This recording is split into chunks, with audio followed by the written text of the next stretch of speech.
Olá, tudo bem? Estamos iniciando hoje mais uma live e a nossa convidada da live de hoje, dessa maratona de lives mulheres que fazem a história política brasileira, hoje a entrevistada será a professora Dagmar Pereira, lá de Biguaçu. Nós vamos estar conhecendo um pouco da história, da trajetória de vida dessa mulher que também é uma grande guerreira e tem muito a contar para todos nós nessa noite. Obrigado a você que já está aqui nos acompanhando, a doutora Carla Hoffmann, que está aqui já chegando em nossa live, Tautaron também, e no decorrer da live, quem estiver participando também pode, se quiser, ficar à vontade para fazer algumas perguntas. Mas eu vou começar aqui dando meu boa noite para a nossa amiga Dagmar. Boa noite, Dagmar. Seja muito bem-vinda à nossa live. É um prazer enorme tê-la aqui nessa noite para a gente estar conversando e contando para as pessoas que vão estar nos acompanhando sobre essa trajetória maravilhosa de mulher guerreira que é a sua. E o espaço está aberto para que você possa cumprimentar os nossos amigos que estão aqui na nossa live. Boa noite, Sandy. Boa noite a todos que estão aí acompanhando essa maratona de lives, né, que vem acontecendo, que é uma coisa, se tornou uma coisa incrível, né? Que lives a gente tem visto tantas por aí, mas assim, essa ideia de falar de mulheres e das mulheres falarem das suas histórias, na verdade, porque a gente está sempre tão anônimo, né? Sim. Por mais que você esteja sempre envolvido nas questões, mas tantas coisas passam despercebidas sobre as mulheres, então, assim, quero te agradecer a oportunidade de estar agora, nesse momento aqui com vocês, compartilhando um pouquinho da minha história.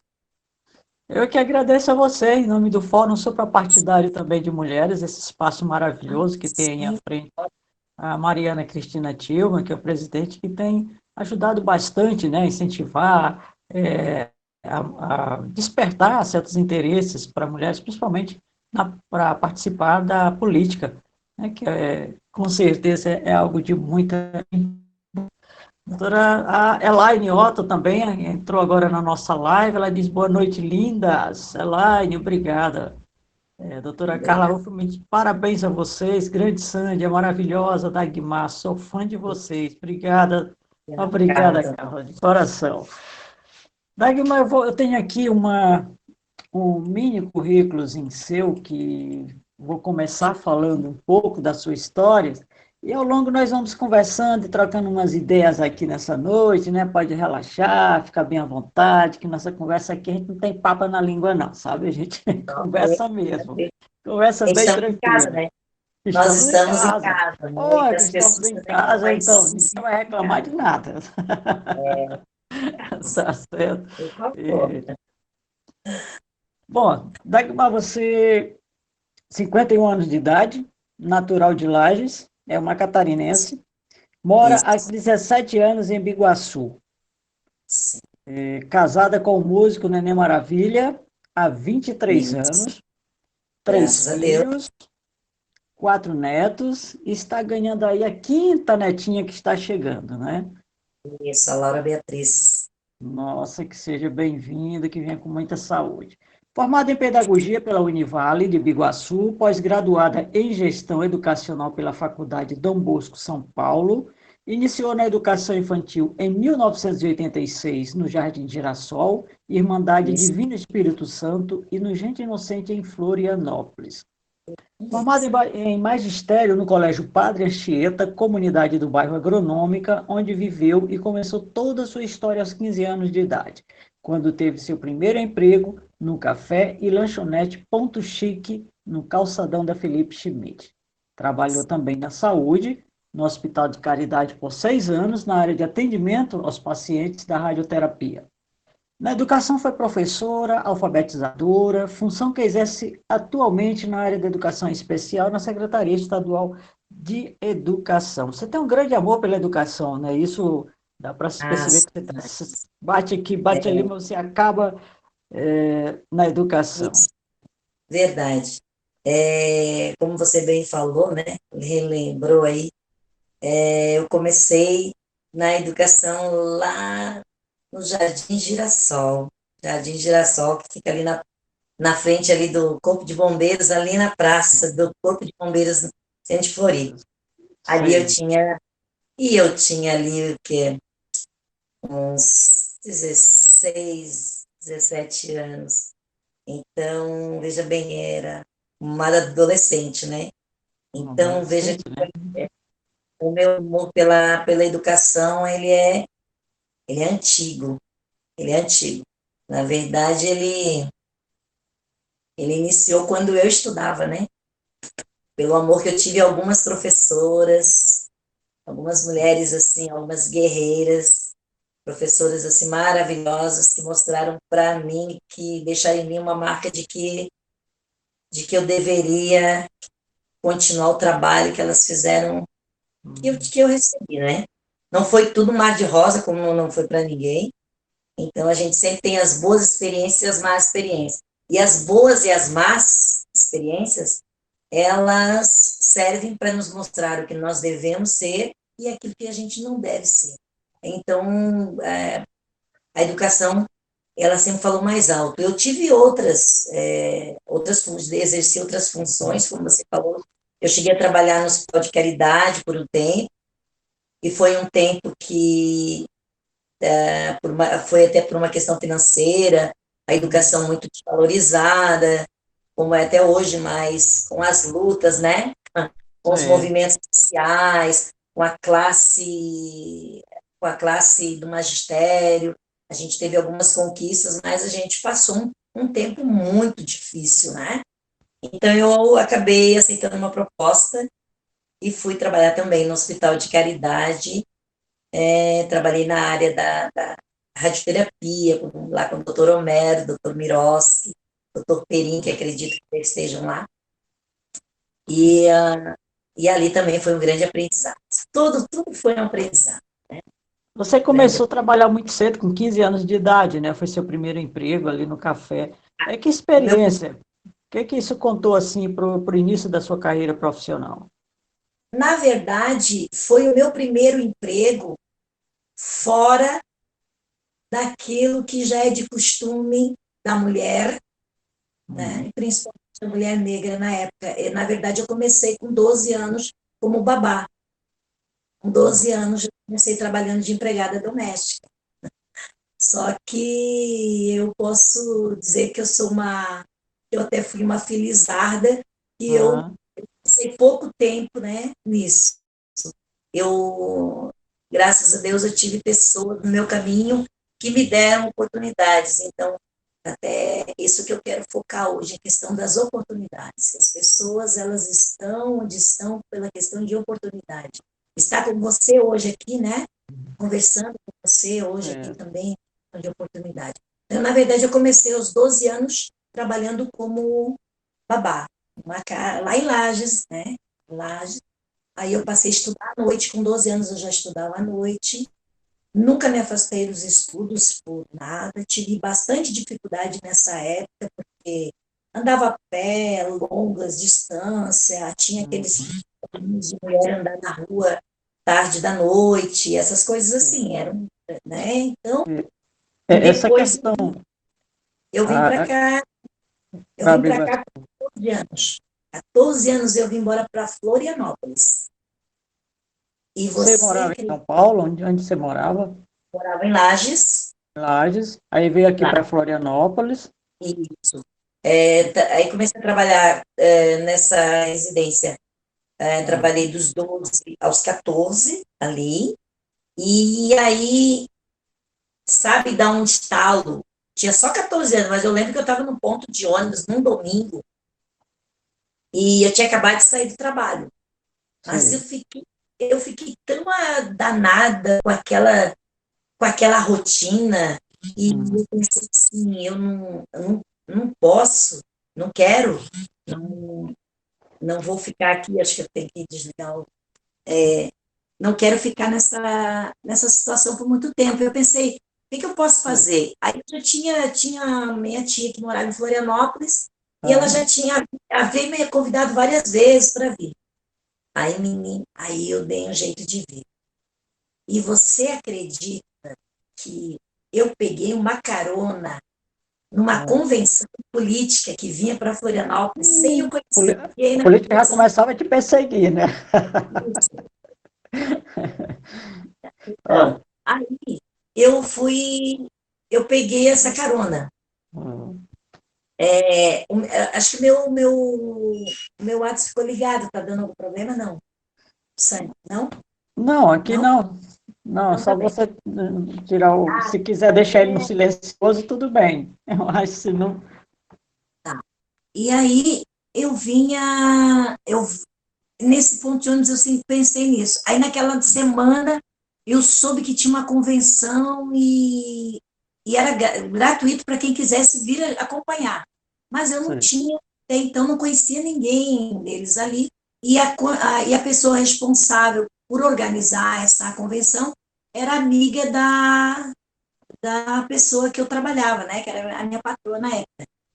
Menina, botei as coisas dentro da mochila e me mandei para Floripa.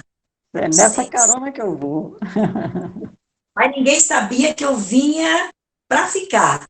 Aí eles imaginavam que eu estava vindo para essa convenção.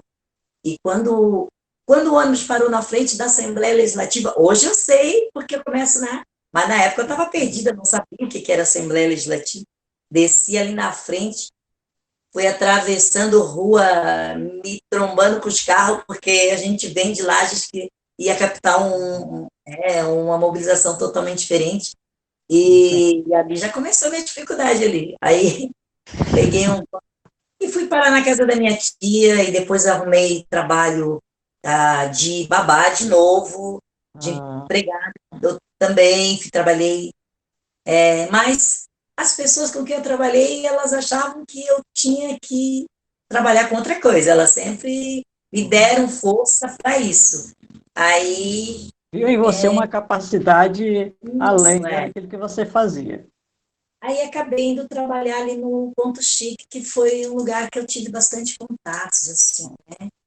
Mas eu também sou. Meu pai era. Meu pai, né?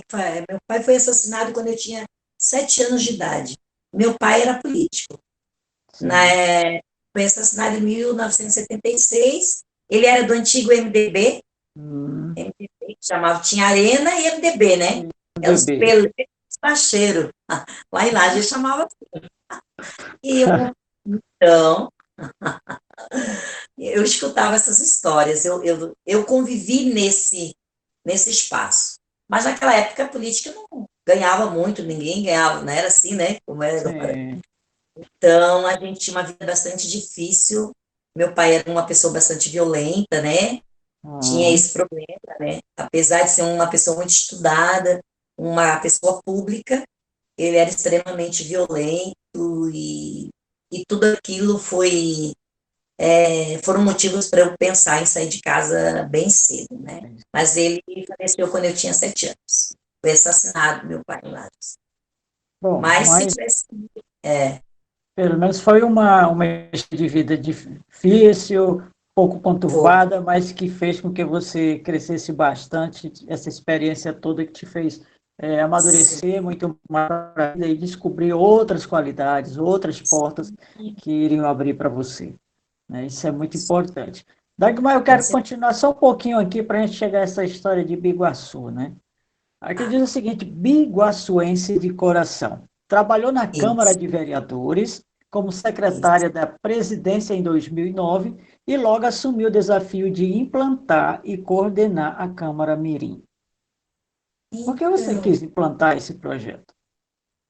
Câmara Câmara Mirim. Mirim. Por aquilo que você falou, né? A minha paixão pela educação.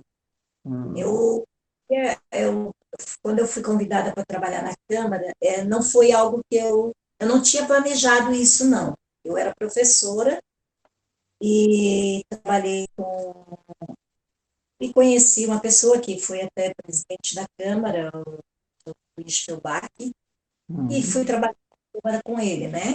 Trabalhar na Câmara. E estando lá na Câmara, nos chegou até nós, chegou até ele, né, o presidente da Câmara, o secretário de Educação, com a possibilidade de um projeto que existia em Blumenau, existia em Florianópolis, mas que ainda estava engatinhando e que teria possibilidade de implantar em Biguaçu.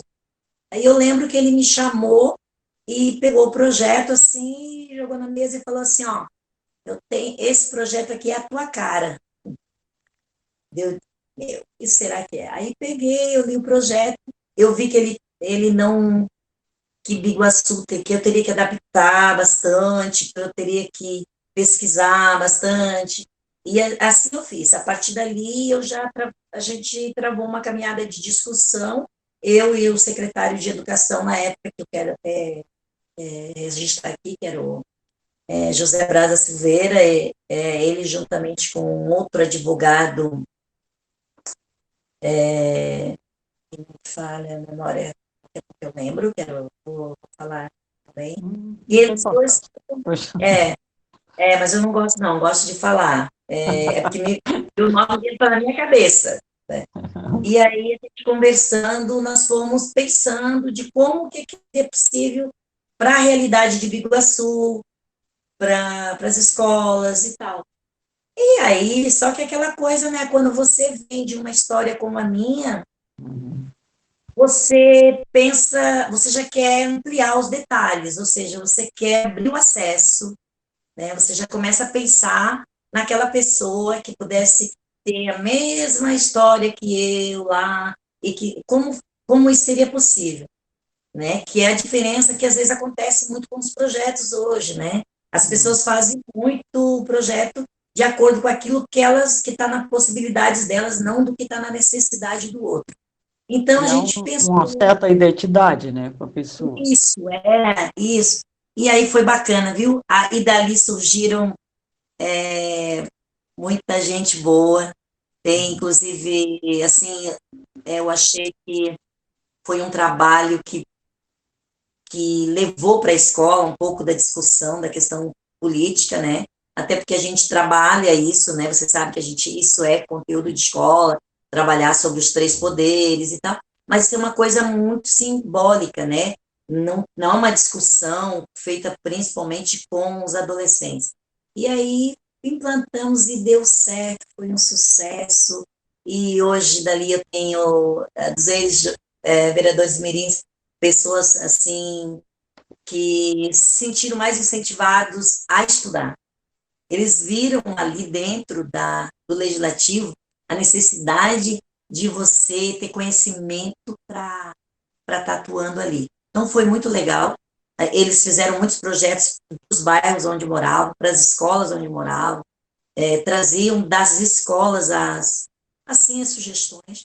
E hoje até tem o André Leal, que eu converso com ele sempre, e ele administra né, na época, um menino que me acompanhou muito.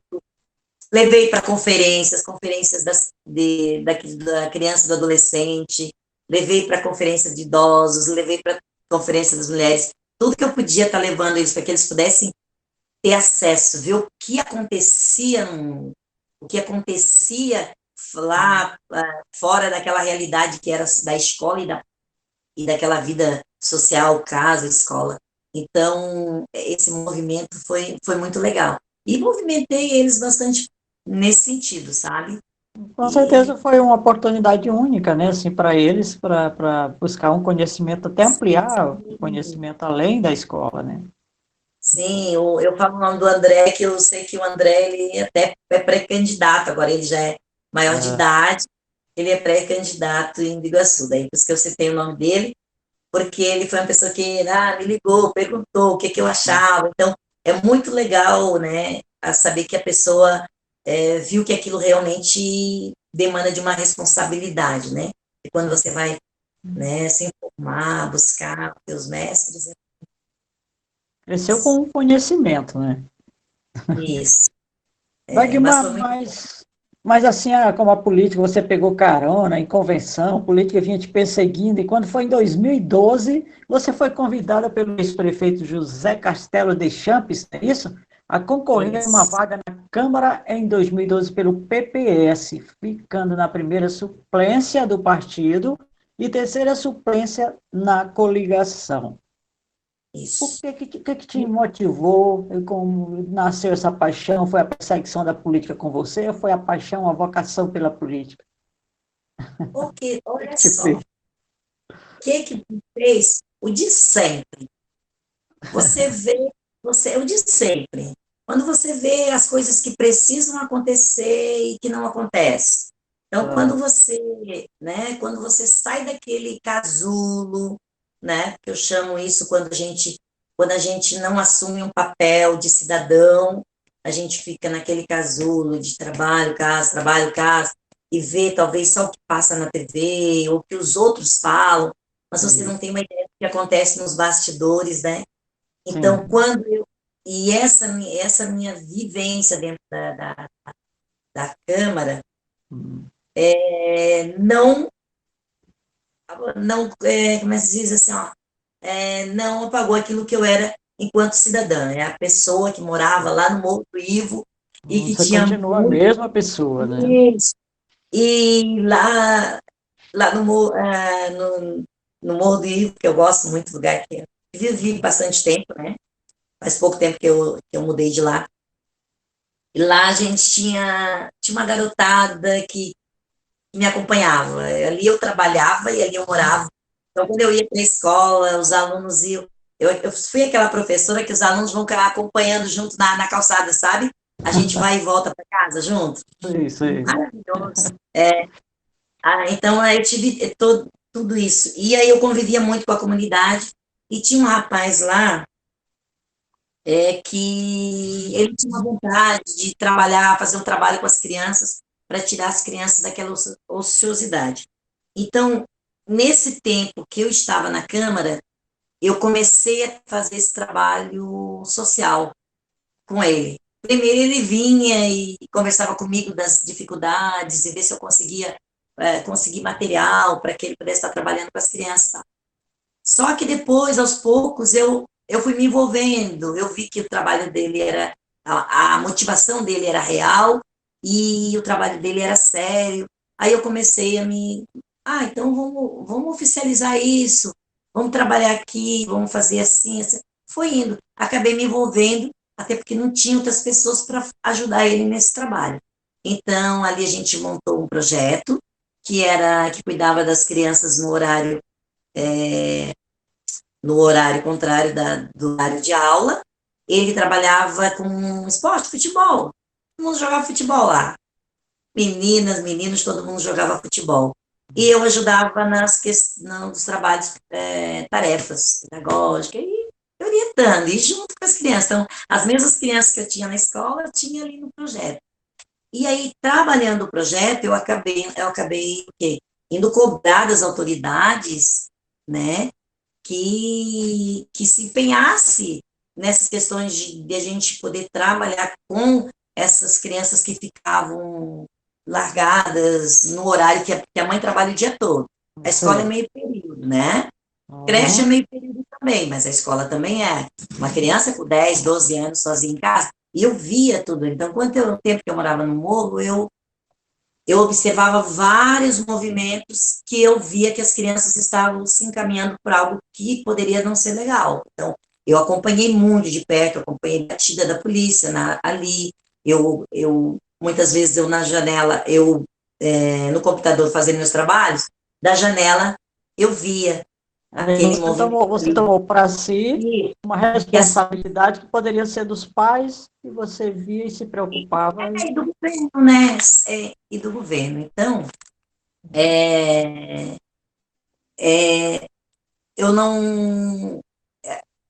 Como é que eu posso falar? Aí eu, vendo aquilo tudo, eu lembro que eu ligava até, às vezes eu ligava à noite para a secretária de assistência social, alvorada com aquilo que eu estava vendo. Eu disse, meu Deus, o que eu vi passar agora aqui, uma fila de crianças, a polícia fazendo a batida, porque eles andavam aquela hora na rua, e eles estavam sendo realmente.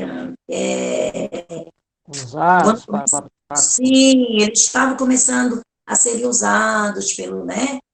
tráfico da região. E aquilo nossa, era muito triste. Eu vi aquilo da minha janela, então eu achava que eu tinha que fazer alguma coisa. Aí quando apareceu esse menino, começou a fazer, eu disse, pô, vou me juntar com ele. E aí eu levei para ele a, eu comecei a cobrar das autoridades. E nessa de cobrar, né, das autoridades, né, eu lembro que tinha um secretário que ele dizia assim, ó, eu teve uma reunião da Secretaria de Educação, ele falou, essa moça aqui, ela trabalha ali na Câmara, mas ela me procura um dia sim e o outro também para reclamar disso, disso, daquilo. Então, eu, já que eu estava ali, eu queria usar aquela oportunidade que eu tive de trabalhar na Câmara, de estar mesmo levando para eles todas as questões sociais. E eles acabaram, aqueles que compraram as minhas ideias, acabaram, aqueles que viram que realmente tinha que ser feita alguma coisa e começaram a ir no bairro, começaram a frequentar ali e viram que precisava atender essa demanda, eles começaram a achar que, por que você não se candidata? E aí eu pensei, será? Mas eu tive muito medo, sempre tive, sabe? Eu tinha sabe, aquela coisa assim, aquele friozinho na barriga. E, Indecisão, né? e aí, com o prefeito sempre estando lá com a gente, ele veio e me falou isso, aí eu levei para a comunidade, para essas pessoas, eles acharam que era importante. A gente era um grupo pequeno, mas era um grupo que fazia um trabalho muito bom, sabe? Eu tenho saudade, sabe? E aí eu resolvi. Aí fui. Então tá. Então eu vou. Estou E ainda cansada ficou também na de. primeira suplência, né? Primeira vez que você foi ficar na primeira suplência do partido foi uma grande vantagem, né? Então, deixa até ter, eu lembro, essa história me lembra a Elaine, né? A Elaine Ops, que ela deve estar por aí. Beijo, Elaine. A Elaine é uma grande incentivadora minha, né? A Elaine dia falou, eu perguntou isso, nossa, você foi muito bem, você ficou como primeira suplente. Aí eu respondi para ela, não, não, eu não fui muito bem de voto, é os outros que foram pior do que eu, né? Na verdade, foi isso. Mas, assim, né, brincadeiras à parte, né, Biguaçu, ele é um lugar que aqui a política é muito distrital, né? É muito de bairro para bairro. Então, o pessoal eles têm uma cultura Sim. de, vou votar. Eu tinha que recém-chegar, você vê que eu estou há 17 anos aqui, eu acho que foi muito rápido até que eu consegui. Conquistou muito rápido, né? Mas é tudo questão de oportunidade, né? Acho que valeu a pena para mim, mas valeu bastante a pena para eles também, que me deram essa oportunidade. Eu tenho certeza que eu fiz um bom trabalho. Mas, enfim, aqui, assim, a votação, ela não é muito, já fica por questão das legendas. Então, às vezes, um candidato aqui com uma metade dos votos de outro consegue se eleger. Mas o pessoal gosta muito de votar assim, vou votar lá no seu Zé, que é filho da dona Chiquinha, que foi neto do seu Jurandir da Venda, aquelas coisas assim, né? Mas, minha amiga Dagmar, deixa eu te perguntar, você foi militante nos movimentos sociais de 2010 a 2018. Durante esse tempo, se engajou no movimento negro e se tornou vice-presidente do CEPA, o Conselho Estadual da População Afrodescendente de Santa Catarina. Atuou também como vice-presidente no Fórum de Educação em Relações Étnicas Raciais de Santa Catarina, vice-presidente no Conselho da Criança e Adolescente de Ibiguaçu. Eu te pergunto, qual foi o momento exato em que você sentiu aquela necessidade de participar ativamente dos movimentos sociais, de levantar essa bandeira e realmente em busca de defender, principalmente, a população afrodescendente? Conta esse Bom, momento aí para nós. quando a gente fala sobre, eu acho que tudo isso envolve a questão de educação. Tem a educação da sala de aula e tem a educação da vida, e a educação da sala de aula você leva para a vida, e a educação da vida você leva para a sala de aula. Então, quando você vai dando importância a tudo que você está vivendo, você vai prestando atenção em tudo que você está vivendo, você vai descobrindo quais são os passos que você tem que dar para aquilo que você está aprendendo, para alcançar os objetivos, aquilo que é necessário. Então, quando eu estive na Câmara, eu tive esses contatos. Então, por isso que é aquilo que eu falo de oportunidades. Então, quando eu tive a oportunidade de conhecer aquilo, eu tive a oportunidade de saber que aquilo não era o suficiente, que eu tinha que conhecer mais, que eu tinha que me aprofundar mais. E foi trabalhando na Câmara que eu fui convidada a participar de uma conferência da promoção da igualdade racial em 2000, não sei se foi de 2008, não, 2009, né? Foi em 2009.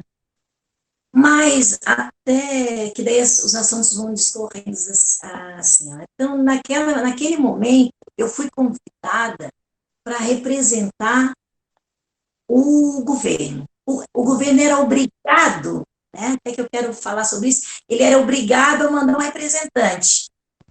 E aí, quem que eles pensaram? Quem que pensou?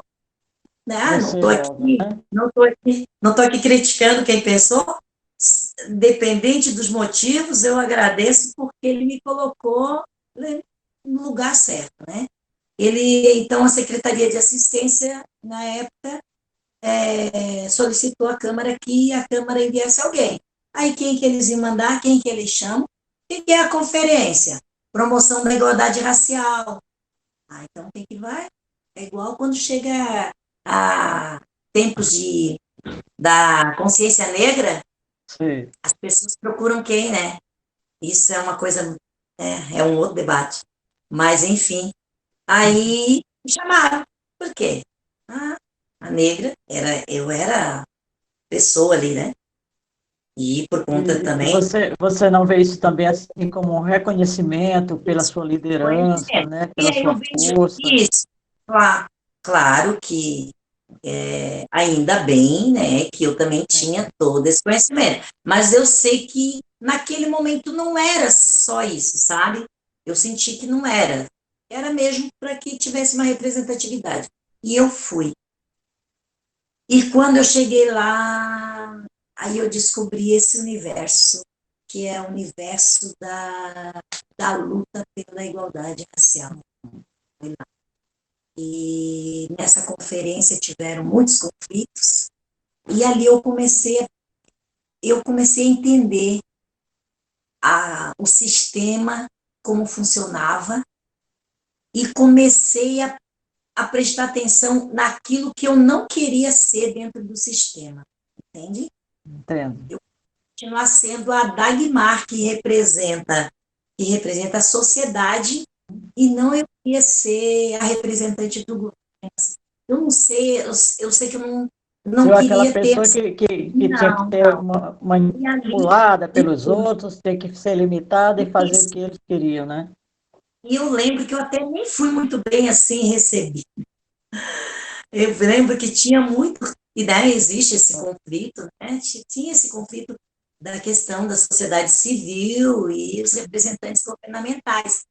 Mas eu não. E eu lembro que naquele dia chegou uma hora eu vi assim, nossa, mas talvez eu esteja aqui fazendo algo que não era o que eles pensavam, e eu preciso dizer para eles que eu estou aqui para servir e não vim aqui para de Tirar maneira alguma. proveito de nada, né? Não. Eu lembro que eu fui lá na frente, peguei o microfone, pedi se eu podia falar. Eu estava de salto alto, tirei assim o calçado, eu estava usando, tinha um uniforme da Câmara, né? Eu tirei aquela jaqueta que tinha o emblema da Câmara e falei para eles que se eu precisava me vestir, né, para dizer, para que eles pudessem ver que, que eu era uma mulher negra que trabalhava na Câmara, mas eu estou aqui para discutir os assuntos que são de interesse do movimento negro e para que eu possa fazer a minha parte enquanto funcionária do governo para estar ajudando nessas questões. Então, ali eu fiz amigos, ali eu conheci pessoas, aí eu acabei indo representar Santa Catarina, né, do Iguaçu, na conferência de promoção de igualdade racial nacional, cheguei em Brasília, e cada vez conhecendo mais. Então, eu fui sim, aí acabei tendo essa amizade, conhecendo a diretoria das instituições, sabendo que as instituições existem, muita gente não sabe que existe o CEPA, que é o Conselho Estadual da População Afrodescendente de Santa Catarina, né? E que no caso, agora o Conselho de Promoção de Igualdade Racial, que fica na Assistência Social do Estado. Na época que eu estive lá, presidente, inclusive, quando eu fui vice-presidente, eu fui secretária também, era o Edsol, também foi presidente lá. O meu querido doutor José Ribeiro, tive bastante tempo com eles lá, e a Jane Márcia, né, que é a secretária executiva, e com eles eu descobri minha identidade, eu descobri que eu poderia, o quanto eu, né, poderia estar contribuindo com essas questões, né, e, e saber, porque é muito estranho, sabe? É muito diferente de você ser mulher Sim. negra, descobrir que você é uma mulher negra e é, é muito diferente você saber que aquilo tudo que às vezes você vinha passando, vivendo e concordando e passando, sabe, tapando com a peneira, você poderia virar essa peneira e dizer, não, eu sou uma mulher, sou negra, sim, E tenho direito, para dar meu sim, recado, né? Imagina se dado, você cruza os braços e fica calado ali naquele momento. Né? Você, pelo menos, você teve essa coragem de ter sim, consciência do seu papel e de assumir de fato e de direito naquele momento o papel para que você estava ali. e dali em Dagmar, diante só querida. me envolvendo e aprendendo, e estou aí aprendendo até hoje, né?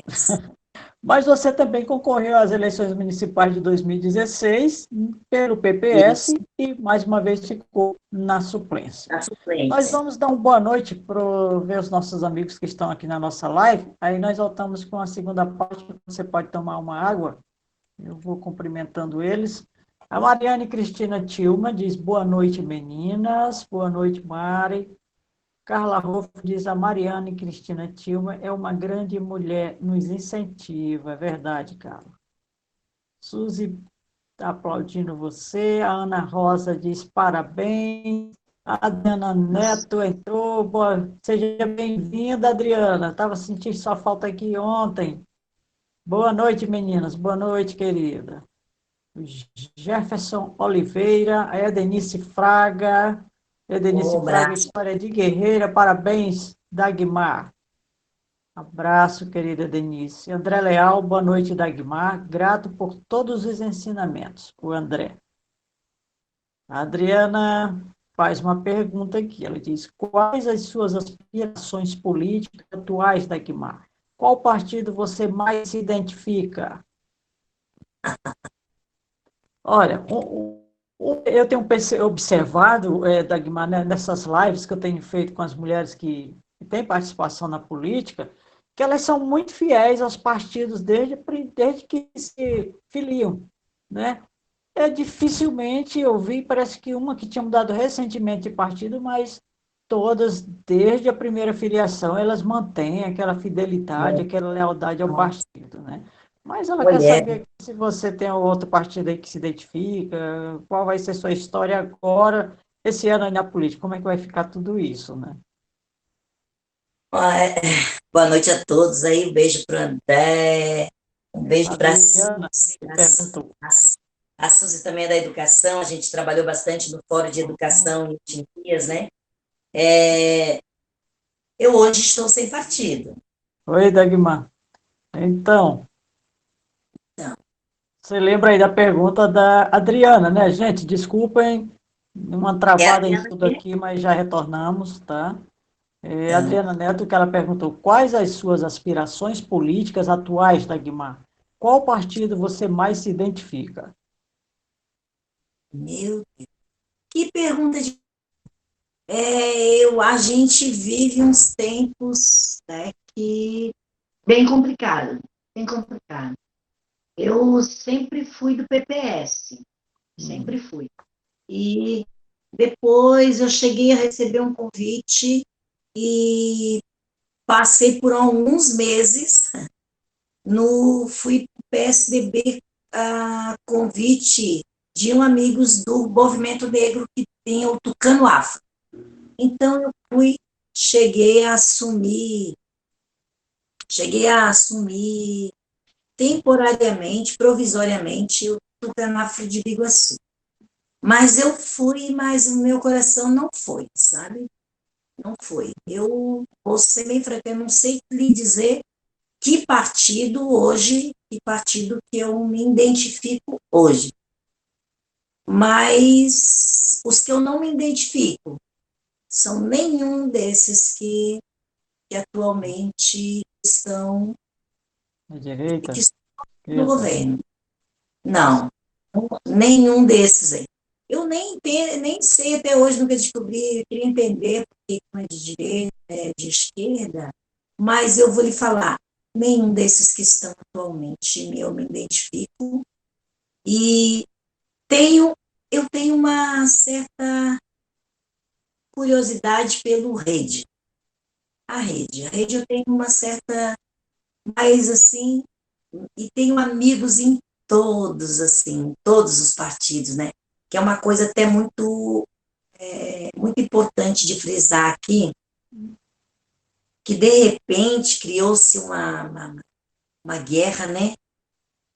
Uma guerra que era para ser guerra de partidos e virou guerra de pessoas, né? Isso. Esse ódio todo que às vezes e as pessoas esquecem que partidos são feitos de pessoas. Então Exatamente.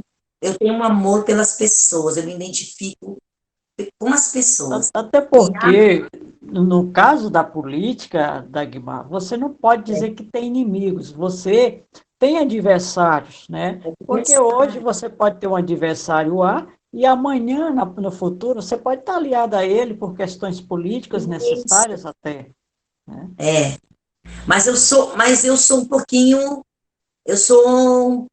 pouquinho teimosa nesse Ah, sentido. Eu já tive vários convites de partidos que eu não não teria, não não, tem como, pelas coisas que eu acredito. Por exemplo, eu não me não nenhum partido que seja contra as políticas de promoção de igualdade racial. Pronto. eita. Nenhum partido que fica, como é que se diz assim, E não dá apoio, não dá tentando espaço, né? inferiorizar, que ataca professores, que ataca a educação, que ataca pobres, que ataca qualquer classe, não, é assim, não, não dá, para mim não dá.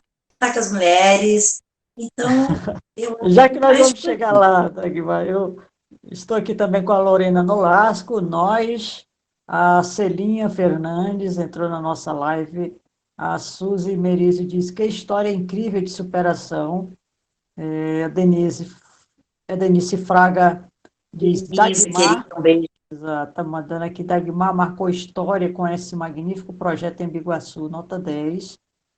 Célia Fernandes diz, Dagmar, você é ótima. A Célia. Célia Fernandes, Sandy, mais uma live bem conduzida por você. Ô, Celinha, obrigada. Fico até sem graça. Sou meio Ela é uma. tímida para receber elogios, né? Eu fico assim, Ô, mas muito Sandy, grata a vocês. Ô, Sandy, eu lembro que a Célia falou assim que era incrível quando ela se elegeu, né? E ela Sim. naquele carro e veio aquele povo, aquela multidão e chamando o nome dela. Aí eu pensei assim, quando fizer minha live, eu quero lembrar disso que eu quero dizer. E quando chegou Muito na hora bem. de comemorar, que estava todo mundo na praça comemorando, os que se elegeram, e os que não se elegeram, eu lembro que o prefeito, né, que se elegeu, que É, tinha até me convidado, ele, quando me viu, ele atravessou assim e falou, e você, menina, como é que foi? Eu assim, ó, eu disse para ele, ei, vai festejar a tua vitória. Deixa eu aqui. Ele disse, mas não deu. Não, depois eu te conto. Então, mas a gente, né? Tudo Mas diferente, né? veja bem, concorrer à É, eleição, só o fato de você ter coragem e ir para o desafio, ser mulher, que a gente já sabe a discriminação que tem, o preconceito que enfrenta quando você vai para o lado da política, mesmo nos tempos atuais, com todas essas conquistas já, e você, o fato de você quebrar essa barreira e você ir concorrer a fazer todo um processo de campanha eleitoral, concorrer, chegar numa suplência, para mim já é uma grande vitória, sabe? Eu vejo como uma grande vitória. Porque tem a pé, tantos outros, né? a pé, Exatamente. E sem tantos recursos, como tem pessoas aí que gastam tanto nossa, também e nem sequer fica na suplência, né? A Adriana Neto, ela pergunta mais, educação e política devem caminhar juntos, Dagmar? com certeza. Com certeza. Esse momento que nós estamos vivendo agora aqui, só a participação da Adriana, esse já é um ato político, nós já estamos num ato político. Então, nós Exatamente. fazemos política o tempo todo, né? Eu sei que é muito difícil para as pessoas identificarem essa questão. Aí é que entra a educação. Ah, Porque tudo que uma educação bem feita, com discussões assim atuais sobre o que realmente acontece, ao contrário das pessoas que falam escola com partido, a escola não tem que ter partido, a escola não tem partido, a escola fala sobre os partidos, a escola fala sobre política, fala sobre história, não tem como separar a história da política. Como você vai, como a gente fica conhecendo na escola a história do país da gente, sabendo tudo o que aconteceu, quem fez política, quem não fez, então assim, às vezes eu fico pensando como que algumas pessoas podem misturar essas coisas, achar que na escola não se faz, mas a gente não faz política na escola, a gente ensina a vida, e a vida, ela é política. Tudo que você precisa de saúde, você trabalha a saúde, educação, a saúde alta, economia, social, você tudo gira em trabalha a torno da economia, política, né? e Isso é ela, verdade. e ela gera em torno de quê? De política. Nós estamos Isso. agora vivendo um momento que é o quê? Saúde, né, dessa pandemia, Sim. e a questão da economia. Quem está decidindo tudo? Quem decide O tudo? poder, quem passou pela política, né? Para tudo, sabe? O feijão que eu vou comer amanhã, quem vai decidir se ele vai ser caro, ou se vai ser barato, se ele vai ter o preço justo? É a política. Então, as pessoas precisam entender isso. O caderno que os pais compram para o filho levar ele para a escola, os livros que as crianças recebem, outras escolas que têm que comprar, tudo isso é política. Só o fato de você levar filho para matricular numa escola já é um ato político. Você tem uma política de vida para aquele teu filho. Você tem uma política de futuro para aquela criança. Então, a política ela está em tudo. Agora, não pode confundir partidário. A escola ela não pode ser partidária. Isso eu acho que é bastante complicado, né? Porque a escola é feita de famílias, né? E as famílias têm Exatamente. que abrir de ter os seus partidos. Como eu tenho, né? Como a direita tem, a esquerda tem, o de trás Ah, tem, né? O da frente tem. Então, eu acho que a gente tem que ensinar, mostrar a verdade, a realidade, o que ele precisa fazer para alcançar. Eu lembro que desde muito cedo, eu sendo professora, é uma coisa que eu deixava bem clara sempre para os meus alunos, sabe?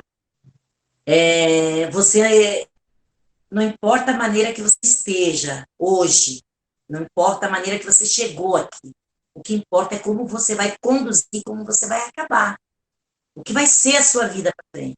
E a sua vida para frente vai ser daquilo que você definir agora, na sala de aula. Estude, estude, estude, estude. O estudo tem que ser para construir, a dar à criança a possibilidade de pensar e analisar e fazer as suas escolhas, né?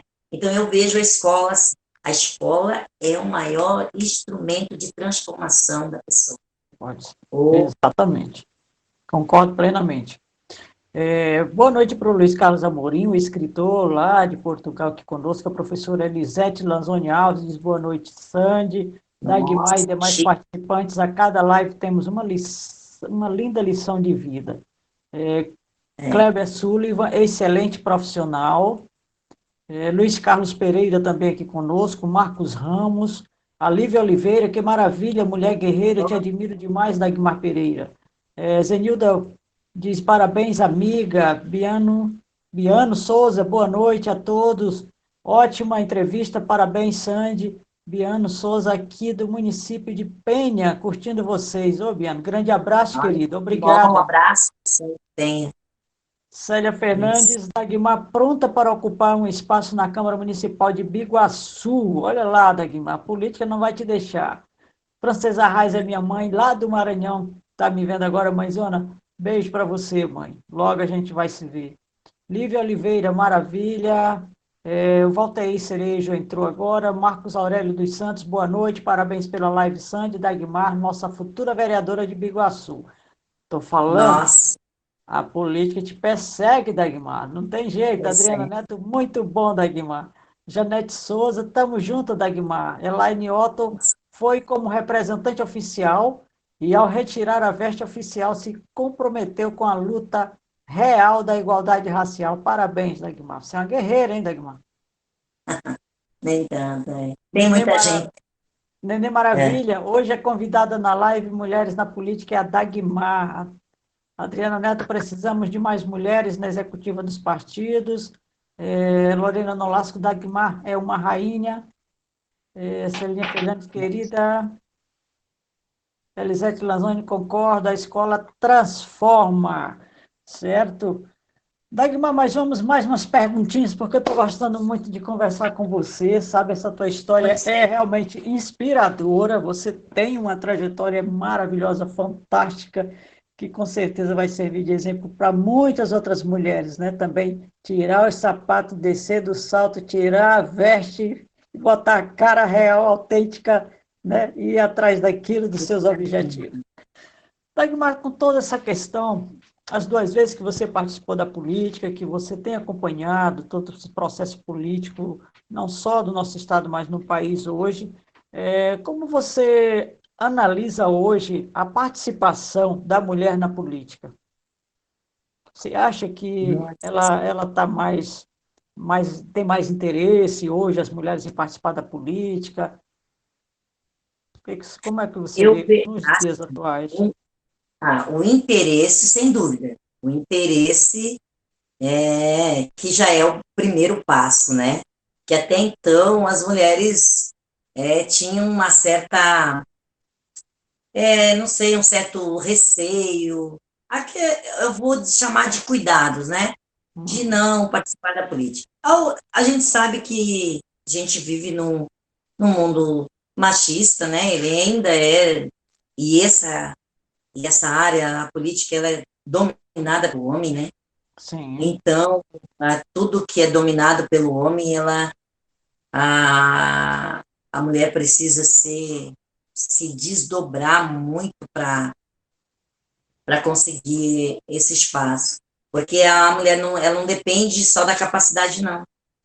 Capacidade, capacidade grande maioria tem, sabe? Sei, Mulheres. tem. Eu lembro até, foi bom você falar que quando eu fiz a minha campanha, eu lembro que eu queria, que eu falo das famílias, eu queria, por quê? Aí as pessoas, alguns talvez até, depois eu pensei que talvez tivesse até confundido isso. O que eu Hum, falo lá das famílias? A maioria das famílias, as provedoras são as mulheres. Então eu sempre pensei, quando você faz uma política para a mulher, você está ajudando as famílias. Tudo entendi. que você faz para a mulher, ele vem para a família. Porque a mulher, ela é justamente aquela pessoa da família que pensa em todos. Ela pensa no bem-estar de todos. Então, se você trabalha pensando naquilo que a mulher precisa, que tudo que a mulher precisa é o melhor para a família. Então, você pense se você consegue um sistema e consegue um governo de fazer o melhor para a mulher. Todas as famílias vão estar bem. Todas as famílias. Porque tudo aquilo que a mulher vai lutar, tudo aquilo que ela vai buscar, é para o melhor da criança, do jovem, do homem, do idoso. Que a mulher cuida, ela tem todos esses cuidados, ela tem todos esses olhares. A questão é que o machismo atropela isso e pensa que essas habilidades, elas são habilidades que têm que ficar dentro de casa, né? Para o cuidado, aquele cuidado da maternal. Não. A mulher é guerreira, a mulher luta. Inclusive, a gente sabe, né? Isso é histórico, quantas conquistas os trabalhadores tiveram porque suas esposas saíram para lutar, porque suas esposas foram reivindicar cuidados com os filhos, que é filho do homem. Então, às vezes, eu fico pensando, por que tem que separar? Por que separam isso? Por que é tão difícil entender que a capacidade que a mulher tem de visão, se fosse questão técnica, a mulher estuda mais, a mulher estuda mais. Eu vou ser professora, hein? A mulher estuda mais, a mulher é mais esforçada, a mulher se esforça mais. Eu não estou querendo aqui com isso omitir, né, as qualidades dos homens, não, jamais.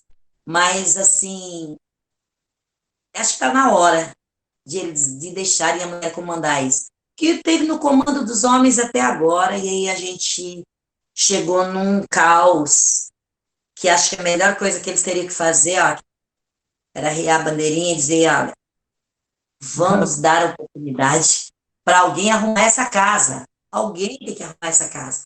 E para mim, as mulheres. Mas a dificuldade, ela é grande, viu? Assim, para as pessoas que pensam, que chamam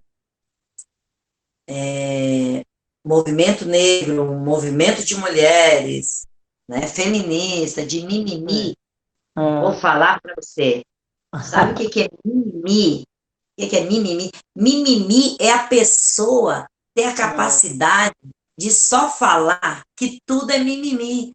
E ele não consegue sair do conforto para um debate e não consegue sair do casulo dele para que ele possa entender, saber, conhecer essas questões. Então, eu sempre sei mimimi. Isso, então, tiraram isso aí, não tem isso aí no dicionário. O que é mimimi?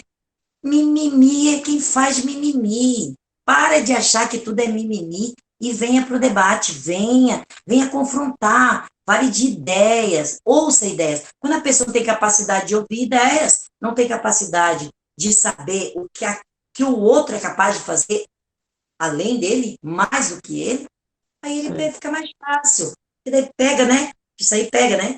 Aí um vai, o outro não tem preguiça de responder, daí fala, é mimimi mesmo. Aí o outro tá, eu também acho. Porque a pessoa não quer pensar. Então, se você não quer pensar, se você não quer fazer, deixe quem quer pensar, deixe quem quer fazer, fazer. E as mulheres têm que fazer. Quem tem propostas, né? Quem tem objetivos. Sim. E as mulheres que vão sair agora para esse pleito, que eu digo para elas assim, ó, se posicione, acima de qualquer coisa, se posicione. Não tenha medo de falar o que você realmente quer, o que você realmente pensa, porque eu acho que assim, o homem, ele não quer a mulher perto, que alguma coisa eles querem fazer também. Também tem isso. Eu sou as mulheres pouquíssimas mulheres que você fica sabendo, daí você pode dizer assim, mas se você for se você for ver o número de mulheres que está no governo, são tão poucos, relativamente, pensando, não tem nada a ver com o que você vai falar.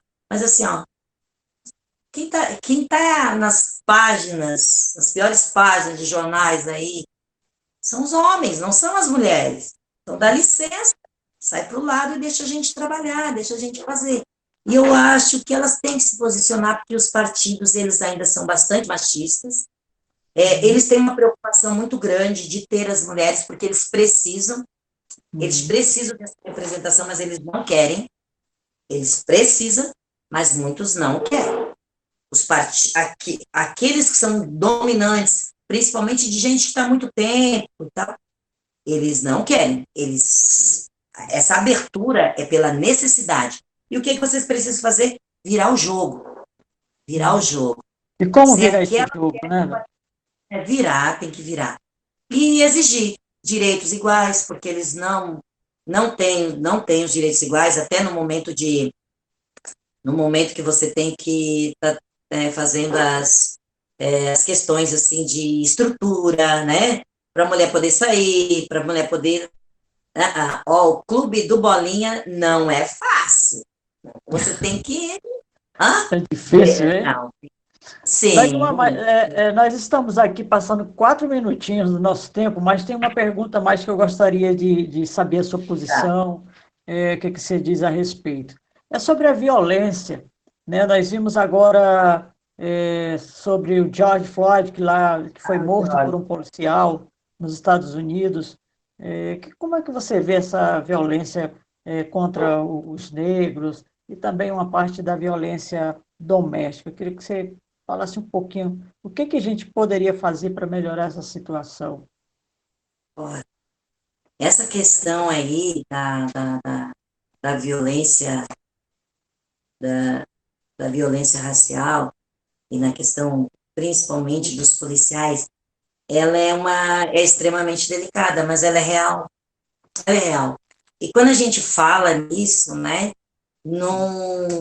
a gente não está generalizando, não. Porque quem é.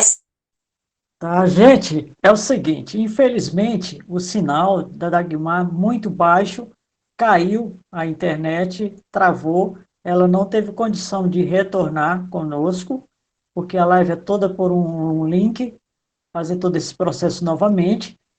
Nós vamos encerrar essa live por aqui, vamos estar agendando uma outra com ela novamente para que a gente possa estar explorando mais esse assunto da violência racial, da violência contra a mulher e de tantos outros assuntos importantes para a nossa sociedade, para todo o nosso Brasil. São uma experiência incrível que Dagmar tem nessa carreira, nessa trajetória dela de mulher guerreira, né, que desbravou tantas coisas, né, e foi lá só com a coragem, com a boa vontade, determinada a fazer sempre o bem, sempre o melhor por todas as classes que sempre defendeu.